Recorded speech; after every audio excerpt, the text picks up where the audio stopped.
Hello everyone, welcome back to my channel Ratna Mondal. তোমরা সকলে কেমন আছো অবশ্যই কমেন্টে জানিও। আমি তো খুব ভালো আছি। আর আজকে কিন্তু দুপুর থেকে ভিডিওটা স্টার্ট করলাম।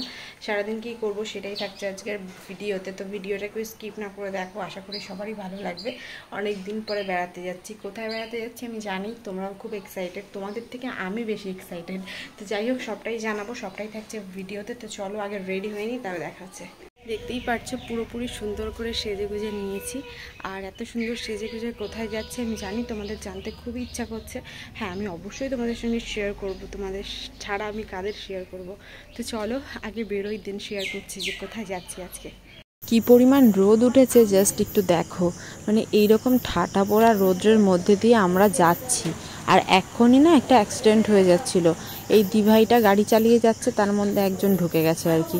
তো আমরা এসেই ফার্স্টে টিকিটটা কেটে নিলাম। টিকিটটা কাটার পরে এবার হচ্ছে মেঘ, মানে এত পরিমাণ মেঘ করেছে যে কি বলবো। চারিদিকের আকাশটা জাস্ট ওয়াও ওয়াও লাগছে। আর এর মধ্যে আমরা বসে রয়েছি ট্রেনের অপেক্ষায়, কখন ট্রেন আসবে কখন ট্রেন আসবে। ট্রেনের আর কোনো নামগন্ধই নেই। কতক্ষণ ধরে ওয়েট করছি, বাট ট্রেন সত্যিই মানে ট্রেনের কোনো হিলদোলই নেই। কি জানি এরকম কেন করে। প্রত্যেকবার স্টেশনে যখনই বনগাঁ যাওয়ার উদ্দেশ্যে আমরা বেরোই, মানে যখনই বেসিক্যালি বেশিরভাগ টাইমটা বনগাঁয় যাব, তখনই এরকমভাবে আমাদের জন্য ওয়েট করিয়ে রাখে। তো যাই হোক, বসে থাকতে থাকতে খিদে পেয়ে যাবে, তাই ভাবলাম দুপুরের লাঞ্চটা তো করতে হবে। তো এখান থেকে আজকে কমলেশের পরোটা দিয়েই লাঞ্চটা স্টার্ট হোক, তার জন্য কিন্তু আমরা লাইনে দাঁড়িয়ে পড়েছি। আর এই কমলেশের পরোটার দোকানে দাঁড়াতে গেলে, মানে খেতে গেলে কমলেশের লাইনটা অবশ্যই দিতে হবে। তো লাইনটা দিয়ে আর কি আমরা এই যে পরোটাগুলো নেব, আর 3টে পরোটা নেব আর কি, মানে 3 জনের জন্য।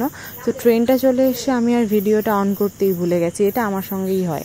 তো যাই হোক, ট্রেনের মধ্যে উঠে সুন্দর একটা পরিবেশ দেখতে দেখতে আমি কিন্তু একদম ডাইরেক্ট পৌঁছে গেছি বনগাঁ স্টেশনে। বনগাঁ স্টেশনে বহুদিন পর আসলাম, মানে আমি নিজেও জানি না আমি কতদিন পর বনগাঁ স্টেশনে আসলাম।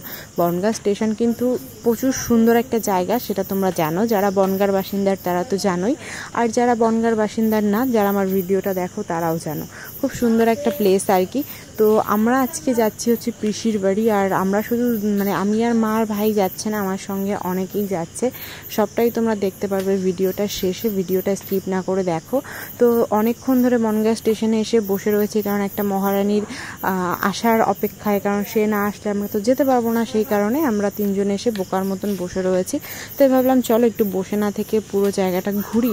বনগাঁ স্টেশনটা তো যদিও অনেকটা সুন্দর, ওভারব্রিজের উপরে চলে গেছি আমি আর ভাই। মা যদিও নিচেই ছিল, মাকে নিয়ে নিই, আমি আর ভাই উপরে চলে গেছি, কারণ উপরে খুব সুন্দর একটা জায়গা রয়েছে। তো ভাবলাম যে উপরের থেকে ঘুরে আমরা নিচের দিকে যাব, বা কোথাও একটু ঘুরে তারপরে হচ্ছে ওখানটা গিয়ে ওয়েট করব। কারণ প্রায় 1.5 ঘন্টা ধরে আমরা কিন্তু বনগাঁ স্টেশনে রয়েছি, মানে 1.5 ঘন্টা, মানে বুঝতে পারছো অনেকটা টাইম ধরে কিন্তু আমরা বসে রয়েছি। তো চলো এবার একটুখানি জল টল খাওয়া যাক, তারপর আবার দেখা হচ্ছে। যে কি লেভেলের গরম হয় সেটা হচ্ছে মানে তোমাদের জাস্ট বলে বোঝাতে পারছি না। ব্যাপারটা হয়েছে কি বলো তো, ব্যাপারটা হচ্ছে আমরা আজকে যাচ্ছি পিসির বাড়ি। পিসির বাড়ি শুধু আমি যাচ্ছি না, আমি, এই যে ভাই, মাও রয়েছে, আর আমার দিদি আর অন্বেষা, ওরাও যাবে। বাট ওরা না এখনও এসে পৌঁছায়নি। মানে প্রায় 1.5 ঘন্টার উপরে আমরা বনগাঁ স্টেশনে বসে রয়েছি, বাট এখনও কোনো রকম ওদের আসার নাম নেই। জানি না কখন আসবে। ওরা আসবে, দেন আমরা এখান থেকে অটো ধরে তারপরে যাব। মানে পুরো মাথায় কাজ করছে না যে এখন কি করব। মানে বুঝতেই পারছো 1.5 ঘন্টা ধরে বসে রয়েছি। মানে একটা বিরক্তকর ব্যাপার আর কি। যাদের আসার কথা ছিল তারা কিন্তু চলেই এসছে। আর আমি কিন্তু এখন একটু খেয়ে নেব হচ্ছে আইসক্রিম।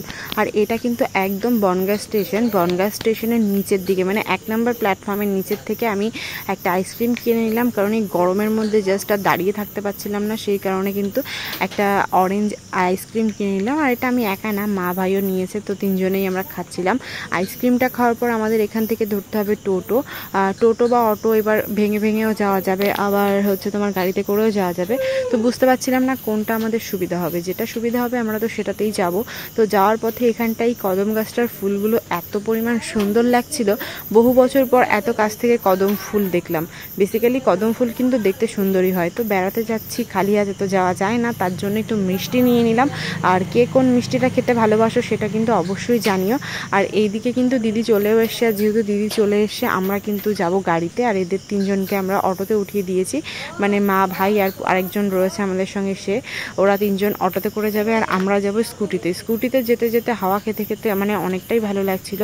আর আমি নিজেও জানি না যে আংরাল মানে আমি যে জায়গাটায় যাচ্ছি সেই জায়গাটার নাম হচ্ছে আংরাল। তো আংরালের এখানে সাতভাই কালীতলার মন্দির দিয়ে যেতে হয় সেটা কিন্তু আমি আগে পরে জানতাম না।